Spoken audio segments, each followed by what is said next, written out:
friends. Well, welcome to Grit and Growth Business Live. This is our first inaugural, if you will, Tuesday night show. I'm Ralph Estep Jr., and tonight we're going to dive into some real struggles of small business owners just like you.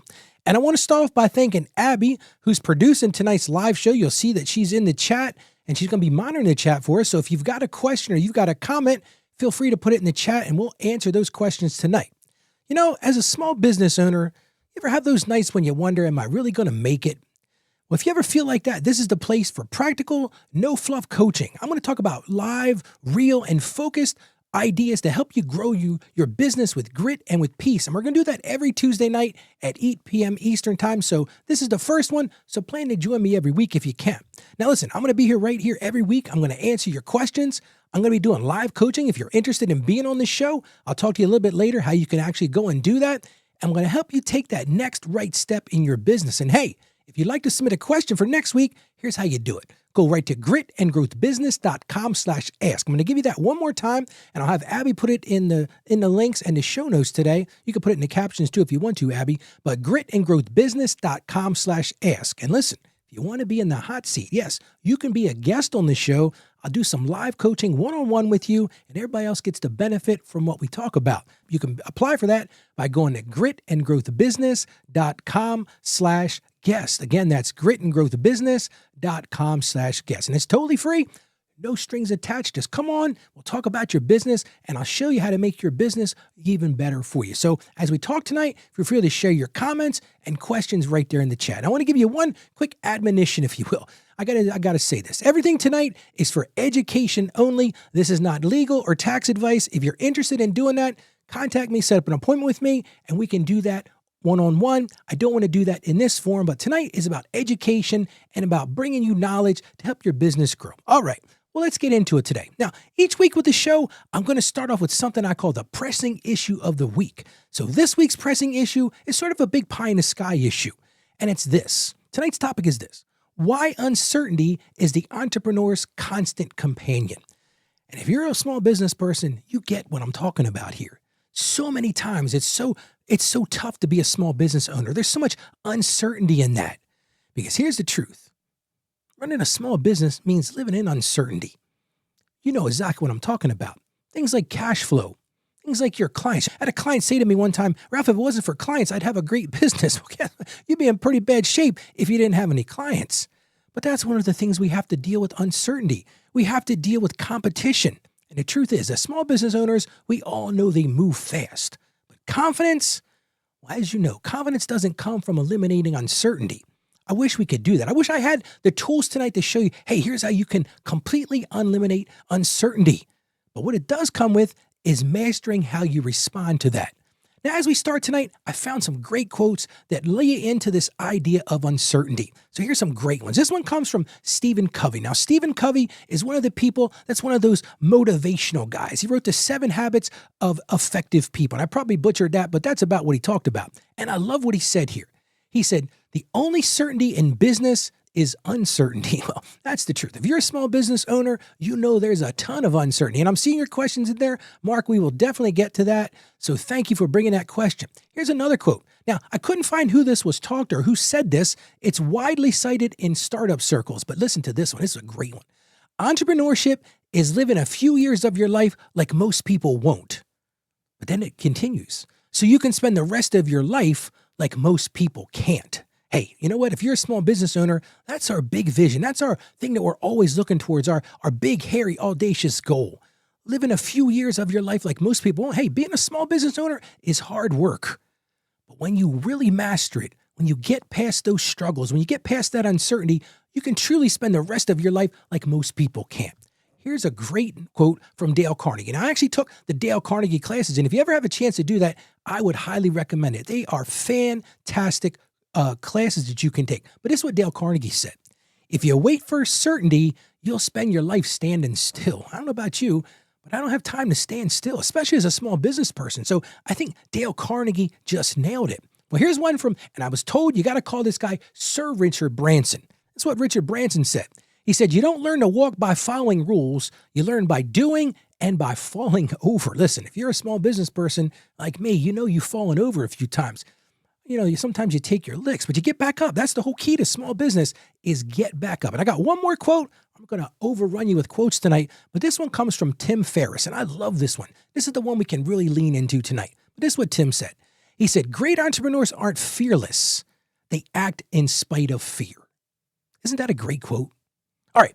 So here are 3 moves for this week. I'm always going to give you 3 moves to start off the show. Then we'll get into some listener questions and we'll dive into some questions that you have in the chat. But here are your 3 moves for this week. I always want to give you some takeaways right from the top. Number 1 thing, if you work with me, you know I say this all the time. Track your cash. Now, I'm not talking about tracking your cash monthly or annually. I'm doing a lot of tax returns. Believe it or not, the personal filing tax deadline is next Wednesday. And I've still got people that are still giving me their stuff. But here's my encouragement for you as a small business owner. Track your cash weekly, not monthly.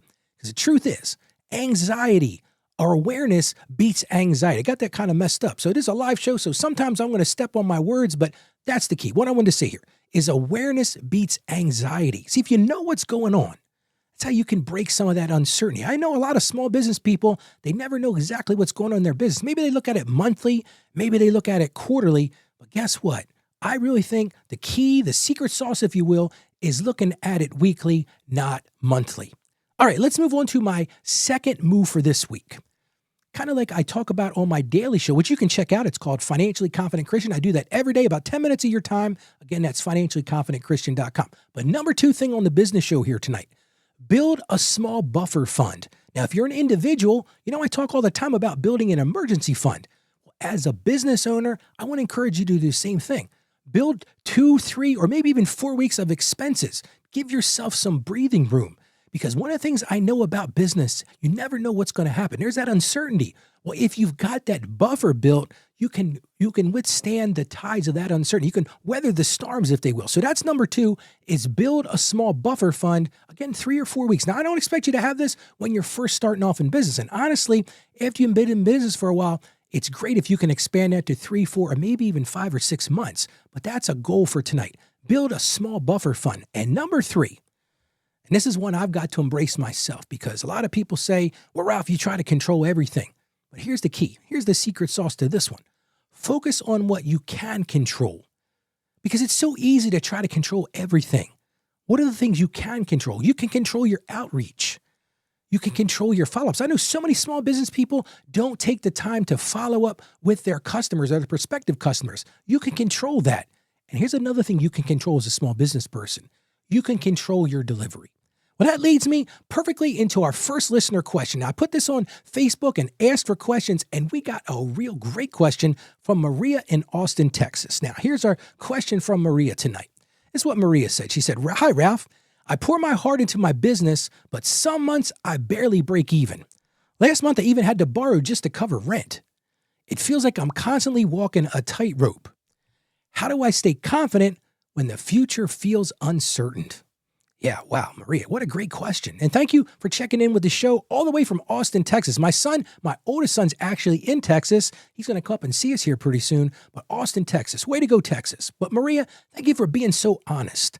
A lot of small business owners don't put that honesty on their sleeve. But that tightrope feeling, and feel free to comment in the chat tonight, everybody who's listening. That tightrope feeling, every entrepreneur has walked that. You're not alone in that. Successful entrepreneurs, in my personal opinion, I've been doing this type of thing for 30 years. I've been working with clients and customers and coaching people for 30 years. Every entrepreneur feels like they're on a tightrope at times. But here's the thing I want you to understand, Maria, and I want you to really lean into this.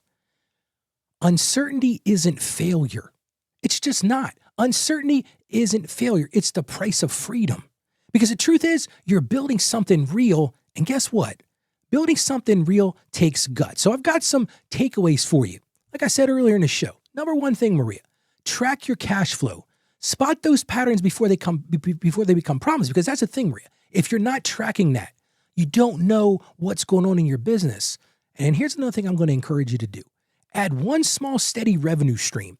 Look at your business. Maybe there's something that's your go-to thing. When things seem to get tight, you can go to that revenue stream. A lot of small business people that I work with have that one product or that one service that they can always rely on to really get ahead. So I'm going to encourage you to do that simple thing. Maybe a simple subscription. Maybe you get a retainer for some clients, maybe some mini offers, because those type of things can truly smooth out the dips in your business. And here's the thing I want you to know, Maria. Measure progress. So many small business people get stuck on perfection. Well, guess what? If you're looking for perfection as a small business owner, you're going to be disappointed most of the time because most people don't get to perfection. But those wins, they compound quietly. So now I want to ask you in the chat, while you're watching this, how do you push through when the future feels uncertain? And while we're doing that, let me take a look at some chat comments that we've got over here in the chat. So let me switch here. And it looks like Mark, let me put your comment over here. Mark made a statement here. Let's see if I can make this work. It should work. Of course, now it's not going to work. Oh, here we go. Let's do this. Oh, wrong thing. Well, Mark, I'll just read your comment out here because it seems like it is not popping up where I want to pop up. But Mark said it's taken a long time to learn that. Well, that's true, Mark. It's the truth, isn't it? It does take a long time. All right, David, thank you for joining the show. I see you've got a question, and that is, what platform would you recommend to reserve a buffer fund? You know, David, that's a great question. What my opinion is maybe something like a high-yield money market account. It could be something as simple as a savings account, but just something that's not in your operational accounts. I did a show a few weeks ago about paying yourself first and actually creating multiple buckets for your income and for your money. So one of the things you might want to consider is whenever a dollar of revenue comes in, carve that out and put it into a particular bucket right from the start. That's one of the things that I recommend, David. It's not necessarily where you put the money. It's more of a function of that you're doing it and you're setting it aside, because as a small business owner, it's real easy to see that money in that operating account and say, well, I've got the money, I'll go buy that marketing piece or I'll go buy that equipment. But if you realize that's my buffer fund, that's my emergency fund, you're less likely to touch it. So, hey, here's another idea, David. Maybe even put it in another bank to where it takes you a little bit of exercise to go do it. I do this in my own personal life. There's some money that I put in a bank that I can't get to without having to put some exercise into it. So, David, I hope that answers your question, but that's really what I would recommend, is put it into something that is more difficult for you to get to. And it looks like Mark had another question. It says, as a very small business, when do we actually have to do quarterly filings? We've always just reported on our 1040. Great question, Mark. But I'm going to lead you with a little question here, Mark, from me. Mark, tell me what kind of business you are. If you're a sole proprietorship, then yes, you would file that on your 1040. But if you are a corporation, then you're going to need to do that on a business tax return, and that could be more complicated. But Mark, generally, you want to make sure you're paying quarterly if you're going to have a tax liability. And that's because the IRS wants to get paid as you go. Just like when you're working for somebody else and you get a W-2 salary, they pay your taxes as you go. Well, the IRS wants the same thing. So from a practical standpoint, Mark, you probably need to do that quarterly. But if you don't have a lot of income, you can get away with doing it annually. I hope, Mark, that answers your question. And I see David made a comment and says, always persevere through the good times and the bad times. Amen to that, David. That is so true. That is so very true, David. So many people get bogged down in those times. And it's funny, and I hope David doesn't mind me sharing. David's one of my coaching clients, and we've been working through David's why in his business. And it's one of the main things, and we'll talk about that in a future show, but understand your why, because when you're in those times when things are tough, when you're struggling with, why am I doing this? Because listen, I did a show a couple of weeks ago, why do I hate my business? But listen, if you're a small business owner, you probably felt that way sometimes. But when you know your why, when you have those goals in front of you, you can persevere. And like David said, through those good times and the bad times, because guess what? As a small business owner, you're going to have some bad times. There are going to be some storms. And Mark, thank you. I see you're an LLC partnership with your wife. So you're actually filing a separate tax return with that. So again, I would probably need to look at your particular situation. But in general, I would say, look at doing quarterlies if you're showing income. If you're not showing any income, it's no big deal, because then the IRS isn't going to expect you to pay if you don't owe them any money. All right, well, let's move on to our second question for tonight. And this question comes to us all the way from Seattle, Washington. And this is from Ethan. Now, Ethan wrote me this. He said, hello, Ralph. I just started my graphic design business a few months ago.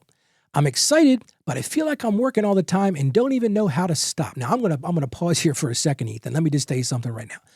I hope you realized when you went into business for yourself, this is going to be harder than you expected.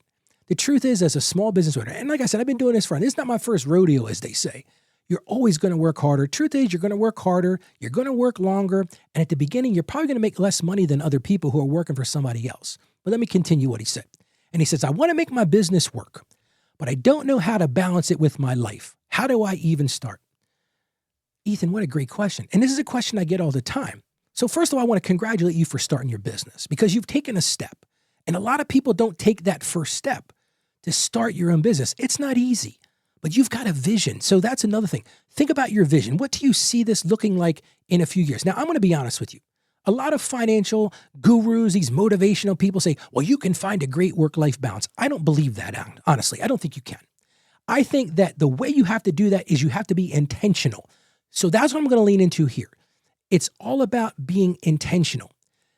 And what it leads me to really is balance isn't perfection, because a lot of people think, well, if I can find this work-life balance, first of all, like I said, I don't really think that exists, but it's intentional. It's being intentional in your time that really matters. Here's one of the things that I recommend to do. Set a stop work alarm every day. Say to yourself, okay, here's the deal. I realize I'm going to have to work 50, 60, 70, pick a number, whatever that number is for you. I'm going to have to work a lot in my business. But here's what you can do. Set a stop work alarm and say, okay, look, I'm going to work every day from 6 a.m. to 6 p.m. or whatever that works like for you, whatever that looks like for you. And then at 6 p.m., hey, I'm out the door, no matter what's going on, because listen, and I've learned this the hard way. You've got to set boundaries. And I like what Mark just said. He said, set boundaries around your time. I was getting ready to say that, Mark. It's like you're reading my mind. We're on the same wavelength. But Mark and I had a long talk today. So maybe we're connecting today. He's my brother over there. My brother from Alabama, we'll say. But Mike, you're absolutely right. You have to set those boundaries, because this is one of the things I did not do well when I was younger, when I had young kids at home. I didn't do a good job of setting those boundaries. Just, I was physically home. I would come home at night back when my office was away from the house. I'm kind of fortunate now. My house is right here where my farm is, but the kids are moved on. My kids are 24 and 28. But I didn't do a good job of setting those boundaries. Yes, I would come home, but then I'd go squirrel myself away in my home office. That's not the right way to do it. So set that work alarm, set those boundaries. And when that rings, step away.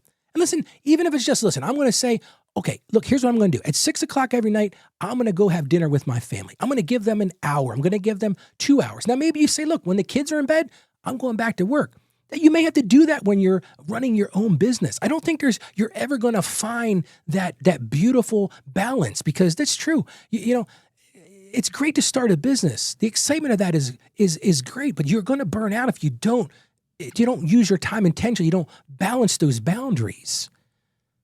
So maybe another thing you can do, and a lot of people do this, take a walk sometimes during the day. When I get really stressed out about something going on here at the farm, I get out and check out with the cows. We got some Black Angus cows out there. You want to bring some peace into your day, go watch the cows for a little bit.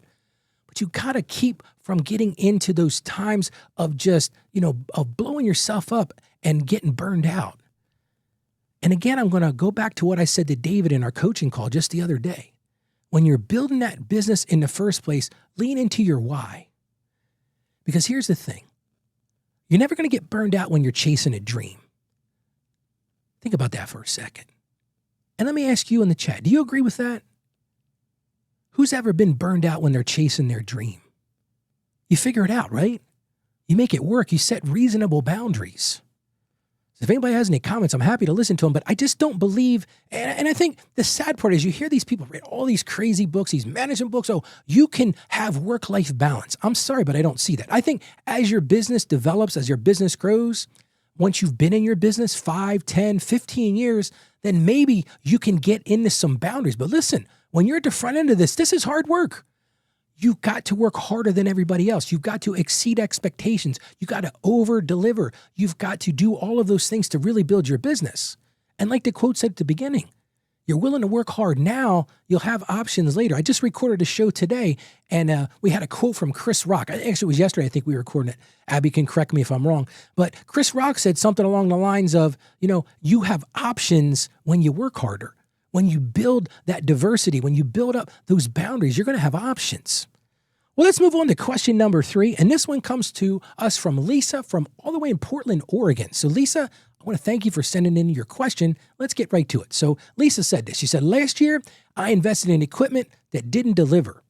I lost money and confidence.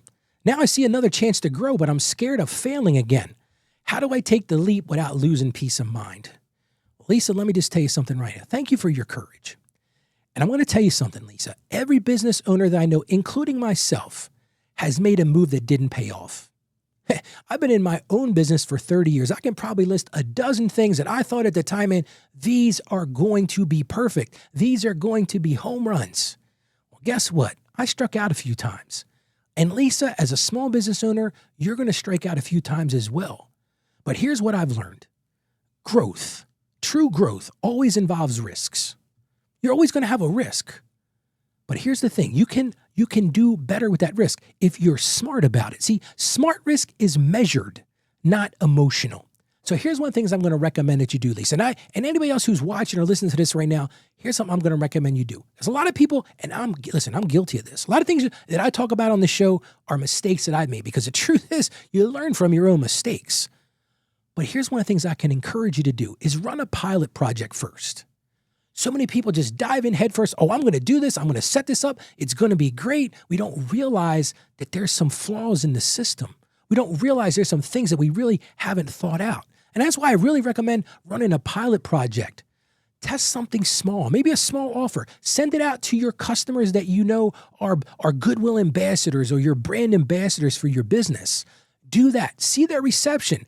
Ask them for feedback. One of the things that I've done in my own practice, in fact, when I started doing more coaching, I offered my coaching services to several people absolutely free. Why? Because I wanted to understand what was going to come back. I need to understand the program. I need to understand what would be effective in that program. So I started off on a small scale before I went all into it. And then the thing is, at least, and I'm going to direct this directly at you, if it works well, scale up. Say, okay, this worked in the macro sense. Now let's make it bigger. Let's grow this thing. But Lisa, at the same time, if it doesn't work, guess what? You've paid tuition and you haven't lost everything. Because that's really the key. If it works, scale up. If it doesn't, you've paid and now you realize, okay, this isn't going to work. Maybe you can refine it a little bit. Maybe you can make a little bit of a change to it and it works. Ask for feedback. Listen, this is a thing as small business owners we don't think about often. Ask your customers for feedback. Now listen, that's being a little bit, you're putting it out there, right? Because you're thinking, oh man, I don't know if I want to hear the answers to this. If you really want to grow your business, ask your customers what you're doing well and ask your customers what you could do better at. Because truth is, if your customers are invested in you, there's a book out there called A Complaint is a Gift. And it's one of those books that I highly recommend that everybody reads. If somebody is willing to complain about your business, man, you better listen to them. Because if they've taken the time to complain, that means you haven't lost them yet. Because the truth is, think about it like this. If you're done with the business, you're not going to bother complaining, because why bother? They're not going to fix it. But when you invest your time, when you take that time to actually complain, why are you doing that? Because you want a response. I'll give you a great example of this. And I'm going to call out my wife tonight. Today is a very big anniversary for my wife. 20 years ago today, my wife underwent breast cancer surgery. And I am just overwhelmed today with feelings of great praise for Christ, because today she is 20 years cancer-free. So I just want to throw this out there if she's watching. Great job. The courage you showed was amazing. Great job, Jennifer. But as an example, we're going to talk about what I'm talking about here with the thing about complaints. So I thought, you know what? I'm going to order my wife some flowers. It'll be a nice gesture to show her, hey, I care about you. 20 years, man, you kicked cancer's butt. Fantastic. So I got online. I went to what I thought was a local florist. Put in my picture. They show a beautiful picture of what they called the fall bouquet. And this thing looked fantastic. I said, oh, great. Where do I buy? So I said, okay, I'm going to buy this for my wife. I'm going to have them delivered yesterday so that she would have it in time. It'd be great, right? And I said, listen, when you get to the house, call her ahead of time so that she'll be ready for you to pick up these flowers. Well, guess what? Next thing you know, my wife is texting me. She's like, Ralph, some lady's out front. She's got flowers and she put them in our delivery box. I'm thinking, well, that's not what we asked. And then the next thing you know, my wife says, oh, thank you so much for ordering the flowers. And she was grateful for them, and I appreciated that. But she says, Ralph, you got to understand something. Take a look at this. She sent me a couple pictures, and these flowers were miserable, just terrible. Now, I didn't pay a miserable price. So what did I do? I got online, and I said, hey, guys, your flowers aren't great. You didn't do what you agreed to do. And it's funny because the first person I talked to, they're like, well, you got to escalate this. Send us pictures of the flowers. Send us your order number. Now, listen, that's terrible customer service, because now I took the time. I was let down anyway because I wanted this to be something special for my wife. So I was let down. So I reach out to this business, and of course, I didn't realize at the time, this is one of those big bundled companies that uses local florists, but there's some big conglomerate that just grabs nonsense SEO and they make it seem like you're ordering from a local florist, but it wasn't. So lesson learned. Lesson learned on that one. But when I called, they could have dealt with the situation right then. Could have been something as simple as, you know what? We're sorry about what happened. We're sorry we didn't follow through. We're sorry you didn't get what you wanted. But that's not what they said. They said, well, hold on a second. Send some pictures. Here's an email address. And then we'll escalate it to our next level team. And I'm thinking, well, that's nice. Not great though, right? So, of course, send them the pictures. About an hour later, I get an email back that says, we're looking into your case. This is an hour. Another hour goes by. I get an email. Oh, we're going to give you a $5 credit. I'm thinking, $5? Really? $5. You totally blew the emotional situation that I was trying to create, and you're going to send me $5. Now, of course, at this point, I'm annoyed. So I'm like, well, I'm going to go back to them. Again, I'm still bought into their business. And I went back to them. I said, that's ridiculous.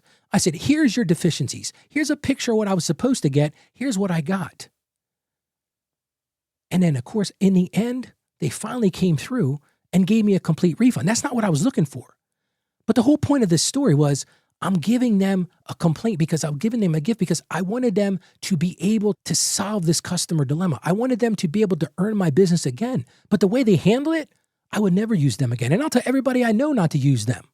They're horrible. But you can do the same thing. Run that pilot project. If you find that something doesn't work, well, then don't scale it up. This is what this florist company needs to realize. What they're doing isn't working.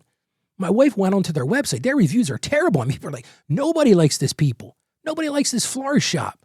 You definitely don't want your business to be like that. Well, let me ask you a question right now in the chat. As we're talking about with Lisa, she's scared. She's got this feeling of fear. So when you face risk in your business, which one wins for you, fear or courage? Because listen, as a small business owner, you know as well as I do, we deal with those emotions all the time. Being a small business owner is about emotions. It's about that fear. It's a real fear. For a lot of us, there's no backup plan. We are it. If we fail, our families fail, everything falls apart. And that's when we have to have courage.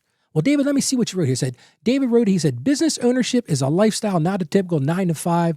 It burned me down without any boundaries set in place. Much better with them. That is so true, David. You're right. And that's the thing. A lot of small business people go into it with the mentality that it's a 9 to 5 thing. Guess what? If you're a small business owner and you're listening to me right now, you want a 9 to 5, this is not the show for you because you're never going to be successful running a small business 9 to 5. Now, I'm not saying you can't do that when you've been well established, when you develop a team. That's one of the things that Dave and I are talking about in his coaching program. When you build a team, when you assemble people around you to accentuate the things that you aren't very good at and help build the business, then you might be able to get to a more normal routine. But 9 to 5 at the start. So Lisa, if that's what you're asking about, now you were talking about equipment, but David just nails it. Now let's see what Mark said. Mark said, no longer use that company due to them not delivering flowers. Yeah, that's a truth, Mark. And here's the thing, and I'll take a little rant right now. Think about it, Mark. They're spending a lot of money for SEO, for advertising, for putting all that information out there. And man, I'm going to tell everybody I know not to use them. If they had done a good job, I might have told 1 or 2 people. But when you do a bad job, it's kind of like a restaurant. I say this to clients all the time. When you go to a restaurant and the service is terrible or the food's terrible, you will tell every person you know, don't go to that restaurant. Is that not true? It's true in my life. I can tell you that's a fact for me. But when you find a really good restaurant, yeah, you might tell 1 or 2 people. I don't want to tell anybody because I want to keep it good for me. Let's move on to question number 4 tonight.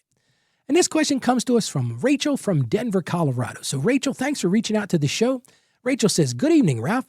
I just opened my consulting business, but I'm lost. There's so much I could do, but I don't even know where my first step should be.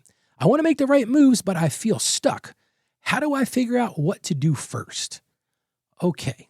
So Rachel, I'm going to give you a little tough love right now. This is the thing you're going to learn about Ralph. Ralph's a transparent guy, but I call it like I see it. If you've already started in the business, you should have already laid out your steps. So I'm going to call you out on that right away. This may be a time to take a little pause because you need to understand not just what your first steps are, not what your second steps are, but probably the first 15 steps. Now, that doesn't mean they're cast in stone like some big tablets that you took a hammer and chisel to, but you better understand what you're getting into. Another thing that I've seen so many small business people do, they leap head first into this, but they haven't really thought about what their business looks like. What is their brand promise? What is their why? What helps them stand out in the competition? So Rachel, I'm going to start there. You are a great candidate to come and join me on a coaching call. You can do that by going to gritandgrowthbusiness.com/coaching. Don't mean to sell my products here, but that's why I do this, right? Rachel, you're a great candidate for that because you need to really understand what you're getting into before you get into it. Look before you leap. And listen, Rachel, I got to be honest with you. You're not alone in this, though. Once you get past that initial inertia, you're like, oh, I can do this. It's great. That stuck feeling means you're probably caring about what you're doing. And that's a good thing. It's good to carry. I like what Mark said. Mark said, ready, fire, aim method. Yeah, that's not going to work too well, is it, Mark? The truth is, so many people jump into it like that. So I want to give you a simple framework, Rachel, to use that I use with my coaching clients. It's a couple steps. It is step number one. Anybody that's worked with me on coaching knows I talk about this. Start by clarifying your values. You got to start there. You got to ask yourself some really deep questions. What really matters to you and what matters to your clients? Who are you trying to serve? What is your avatar? We use that term. What is your avatar? Who is it you're trying to serve? What is your 10? I'm going to challenge you to something. This is a tough one. Come up with a 10-word brand promise for your business. Who are you trying to serve? What is that you're trying to offer them? What is the pain you're trying to relieve them from? What is the solution you're providing them? You got to know that from the front end, Rachel. This is not the time, like Mark said, ready, fire, aim. You're going to get yourself burnt doing that. You got to clarify your values. Why are you doing this? Because if you want to stay in it long term, you better know your why. That's the first step. Second step, and listen, a lot of small business owners fail on this one too. And I use fail, it's kind of a tough word, but again, I'm a transparent guy. Step two is check feasibility. Because here's the thing. Ask yourself, what's the easiest next move that actually moves the needle? Because so many people jump into things and they're like, okay, the phone's not ringing. Nobody's coming to the door. You know what I'm going to do? I'm going to go get a big basket of spaghetti. I call that marketing. And I'm going to throw it up against the wall to see what sticks. Well, that's not feasible. Because if you don't know who your customer is, how do you know how to market to them? If you don't know why you're in business, how do you provide a service? So sometimes it feels like, oh, I'll spend some money on advertising. I recorded a show today, it'll come out in a couple of weeks, about debt. Well, so many people go into debt when they're in small business because they figure, well, nobody's calling, Ralph. Well, nobody's knocking our door down. Nobody wants to do business with us. So we go and do more advertising. I'll use an analogy. It's like having a shovel or a ladder. When you have a ladder, that can be effective to help you grow your business. But most small business people, they're using a shovel. And what do shovels do? They bury you deeper. So understand the feasibility, understand the goals, understand why you got into the business in the first place.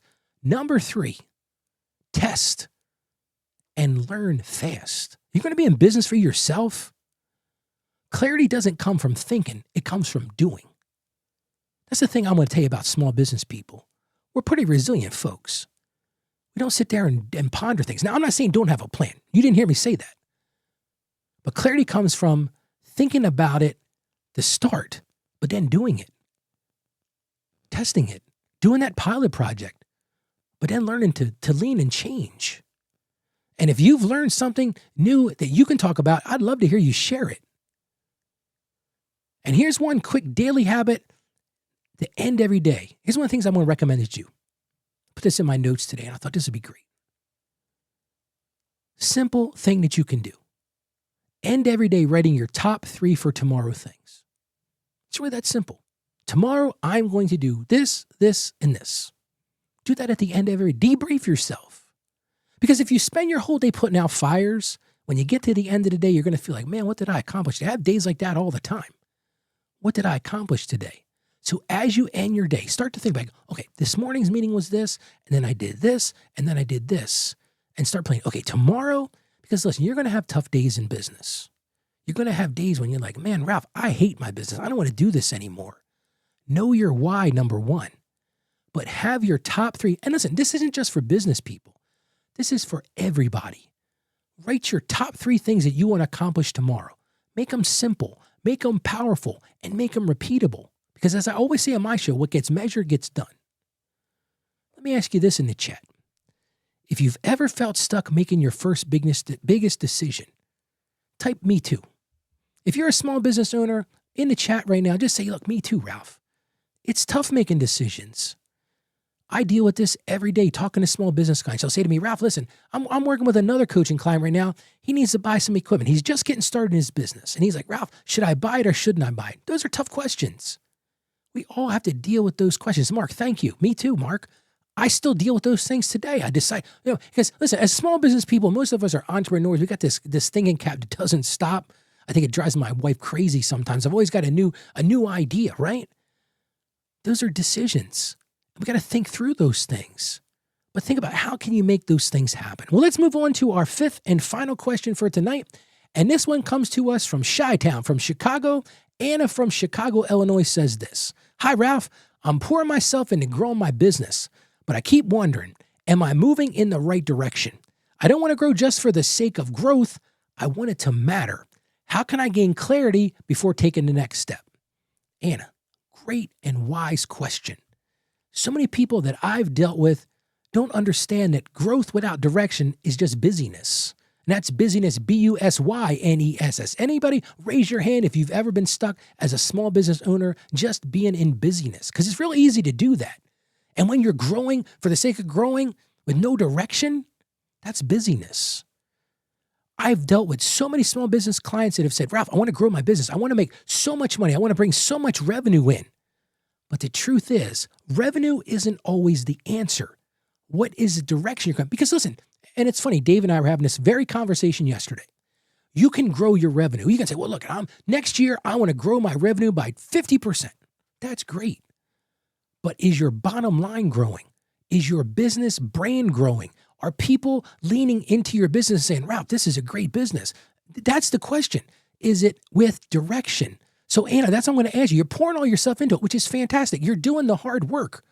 But what's your direction? I go back to the same thing I said earlier. Where is your why? What is your plan? What is your vision? What do you see as your 1-year goal? What do you see as your 3-year goal, your 5-year goal? Because listen, if you don't have them, and so many small business people don't have goals. They're just like, well, you know what, Ralph? I got food to put on the table. I got payroll to meet on Friday. That's my goal. Well, guess what? You're going to be out of business soon. A lot of people don't want to tell you that, but the truth is this. If you don't plan, my oldest son, Ryan, says this all the time. Dad, if you don't plan, guess what you're planning? You're planning to fail. And he is 100% right there. So here's a clarity habit that I recommend. Once a month, you may be able to do this once a week. Set aside one quiet hour. Listen, as a small business person, find an hour. You got to invest in yourself. Reflect on 3 things. Once a month, just sit down, take yourself away. If you got to get in a car, go somewhere, go sit by a lake, or whatever it works for you, whatever recharges your batteries. But set aside one quiet hour, get a pad and paper. I like pen and paper. Phones are fine, but I think when you write something, you pour more of yourself into it. But reflect on 3 things. Ask yourself this. Number 1, what worked? Think about the last month. What worked in your business? What was dynamic? What did your customers say? Hey, Ralph, this is really working. Or what service was really working? Look at your numbers and say, man, this is really working. So start there. Second thing, and this is equally as important, ask yourself what drained you. Because listen, as a small business owner, raise your hand if you've ever felt drained. I mean, I feel like that all the time, especially during tax season. Tax season is draining for me. But lean into that. Ask yourself what drained you. And you might be saying, okay, Ralph, why am I writing these things down? Because you can learn from them. If you learn what drains you, that's the things that maybe you look to outsource. And that's maybe the things that you can find a better way of doing. So they say build a better mousetrap. But understand what drains you. And mostly important is the biggest thing that I'm going to encourage you to do. Ask yourself, what moved your mission forward? Did you write that mission statement when you started? Do you have that brand promise? Do you have that vision of what you want your business to look like? Once a month, just lean into that and say, you know what? What moved my mission forward? What are the things that worked? What are the things that made a mission, made me be able to move forward? And then once you've done that, align your next step with purpose. Because it's so easy to stay stuck in that pressure. My grandmother used to love to cook with a pressure cooker. And pressure cookers work by sealing in that energy. And I remember as a kid, she used to do string beans. That was her thing in a pressure cooker. And I remember that pot would get super hot.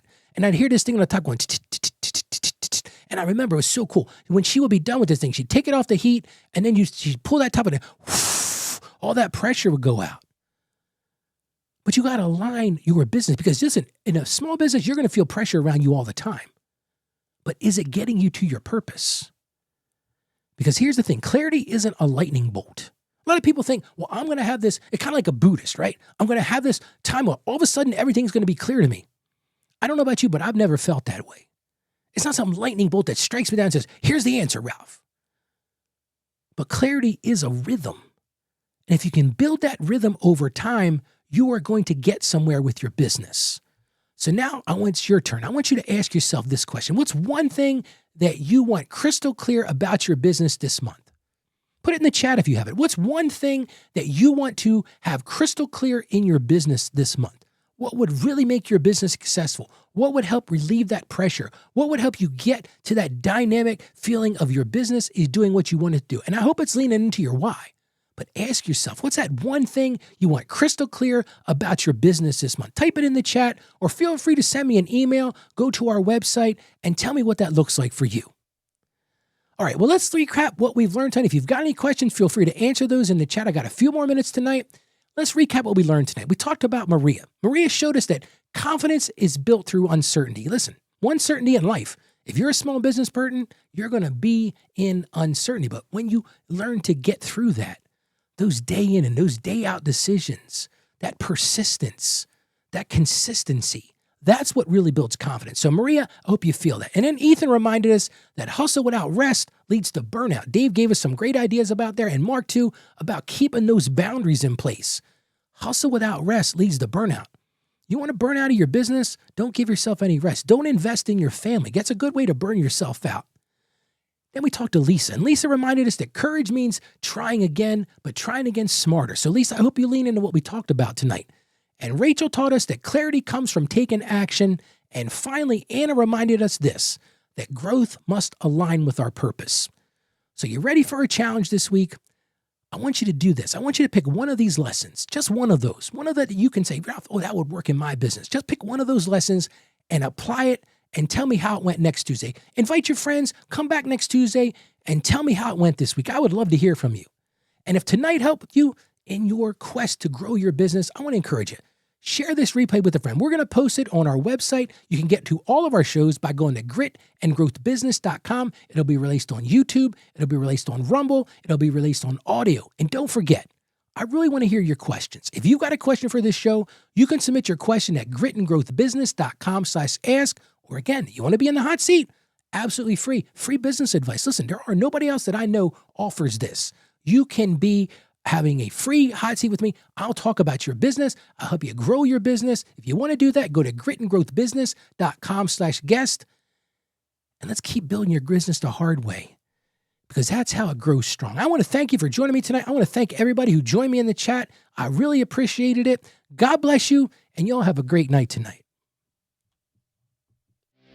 Thanks for joining us today on Grit and Growth Business, the show where real business owners find the clarity, courage, and confidence to build something that lasts. If this episode spoke to you, go ahead and hit that subscribe button so you don't miss what's next. Remember, success isn't easy, and there are no shortcuts. But with grit, growth is possible. And when in doubt, just ask Ralph. This show is a production of Ask Ralph Media, supported by Saggio Accounting Plus. The content in this episode is based on information available as of the date of its release.